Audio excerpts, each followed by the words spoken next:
asked on my Instagram stories and on my YouTube community page what your assumptions about the Enneagram and certain Enneagram types are. And honestly, I was a little shocked by some of them. So today I'm gonna be addressing your Enneagram assumptions. If you don't know who I am, hello, I'm Abby and I'm here to help you discover you. For more videos all about the Enneagram personality types, make sure you subscribe to this channel for new videos Monday and Thursday. Okay, so I got a couple assumptions about the Enneagram and Christianity. It seems like Christian moms talk about the Enneagram all the time, and Enneagram in general, they'll push Jesus on me. This one kind of cracked me up because it is no secret that the Enneagram has become very popular in mainstream Christian culture. I'm a Christian myself, and I can see that there's a lot of intersections between being interested in faith and being interested in your core motivations. Christians have long been obsessed with personality typing systems. I remember the first time I heard about Myers-Briggs, it was in my InterVarsity Christian fellowship in college, and everyone talked about Myers-Briggs. Like, it was just the constant conversation topic. And the Enneagram entered mainstream Christian culture in the 90s when Richard Rohr published his Enneagram Christian Perspective book. And I think from Richard Rohr's influence and then just like Christians just generally being really into personality typing systems, I think the Enneagram just like caught fire and took over a little bit. So, you know, yep. Then we had some assumptions about Enneagram 7s. 7s are all surface and can't have deep conversations. I really struggle to understand 7s. I assume they're all giant kids. Lol. 7s can't be loyal to just one thing or person because they're always wanting more. So I know that the stereotype of a 7 is like the big, bold, crazy, like life of the party. And that can be true for a lot of 7s, but that is a stereotype, and I think that it's important to look at the core motivations of an Enneagram 7 before you go into like the big overarching kind of judgment things.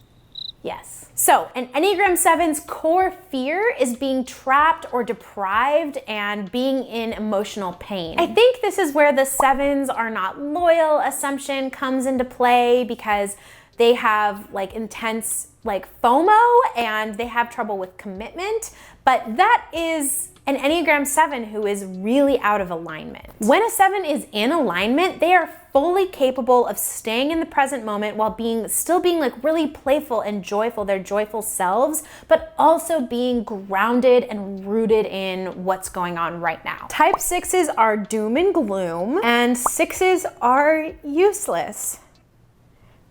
Okay, this one made me feel really sad because my dad and my sister are Enneagram 6s and they were like the furthest thing away from being useless. I don't know why you would have that assumption of an Enneagram 6. I don't understand. Okay, so I'm gonna move away from the Enneagram 6s are useless comment because that is just not true. They are the most hardworking, generous, big-hearted people you will ever meet. So we're gonna get rid of that one and we're gonna look at the doom and gloom comment. If you hang out with my sister and spend an evening reenacting Draco Malfoy scenes from Harry Potter, you would never ever say that 6s are doom and gloom because that shit is hilarious. I think the basis of this assumption is that Enneagram 6s tend to be the most anxious of the Enneagram types. They long to be guided and supported, so if they feel like that's not happening, they might get like super paranoid and afraid and just feel like they're like floating on eggshells. That doesn't make sense. However, when a 6 is in alignment, they are fully capable of being at peace, trusting themselves, trusting others, and just being just warm-hearted, loving, kind, amazing individuals. I don't want to think this, but every 2 I've met seems super sweet, but is very self-centered. So this one, I honestly think that anyone you meet, regardless of their Enneagram number, has the potential to be self-centered.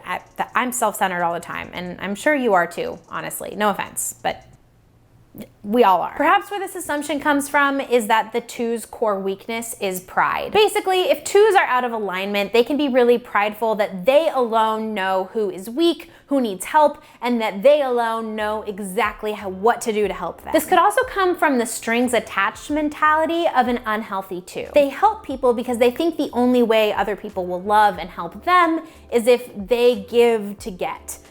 basically. And that's because a 2's core longing is to be wanted and appreciated and loved. So if they're out of alignment, they can kind of skew to kind of have that strings attached mentality. Honestly, if an Enneagram 2 seems self-centered to you, they may just need a reminder that they are loved and wanted no matter what they do. They don't have to earn your love, they already have it. Here's this one from Chris C. Some numbers are not good romantic matches, but no one wants to admit it. And then the T emoji. Okay, Chris, so for this one, I'm gonna leave this tweet and then this TikTok because you all know my thoughts on this. Okay, there were some very mean Enneagram 3 assumptions. Like, I legitimately felt hurt and like didn't want to be a 3 when I read these. This one said, 3s are two-faced and manipulative. 3s are so brutally competitive that they cannot be loyal friends. I think what's cool and sucky about the Enneagram is that it shows you the best parts of yourself and the worst parts of yourself. But I'm gonna quote Obi-Wan Kenobi here and say, only the Sith deal in absolutes. I think that an out of alignment 3 definitely could look like these things, but if a 3 is in growth or in a converging path, like they're gonna look like a healthy 6. They're gonna be collaborative and supportive and kind and generous. And so I'm sorry, I'm like not making sense. I think it's because I am a 3, so it's like weird to react to things that are kind of about your own type. So let me know in the comments if you think these things about 3s, and fellow 3s, help me out here. I'm gonna move on. I got a lot of type 4 assumptions that were basically just like, 4s are dramatic. This is a super common assumption and one that I do think is kind of problematic because it creates this like overarching kind of negative description of something that's really complex about a type 4's personality trait. So I'm gonna refer you to my 1-minute Enneagram video about type 4s and if they're all moody, because I think I explain it really well. I'll link it right here if you want to watch it. 5s are the most socially awkward and the most likely to say, hi, I'm so-and-so and I'm socially awkward.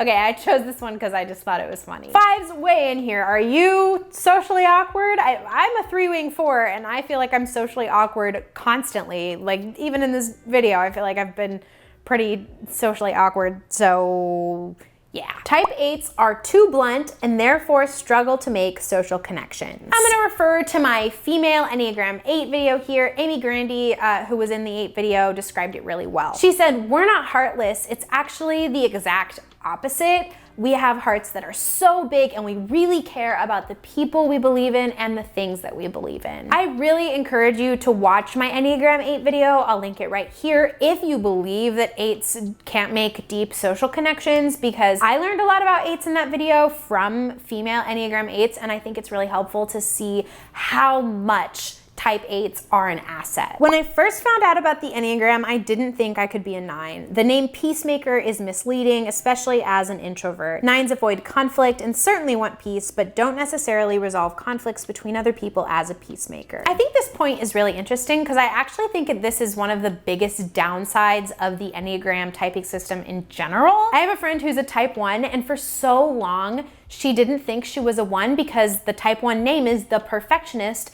and she's like the furthest thing from a perfectionist, but she is such an Enneagram 1 and needed to know those things for her own self-development. Don't take too much stock in them, like look more at the core motivations than the names. You know, Franklin says that 1s can't relax and have fun. We can when we feel secure and stable. I see this stereotype a lot for 1s, and I think it comes from like the adjectives we use to describe 1s, like critical, moral, conscientious.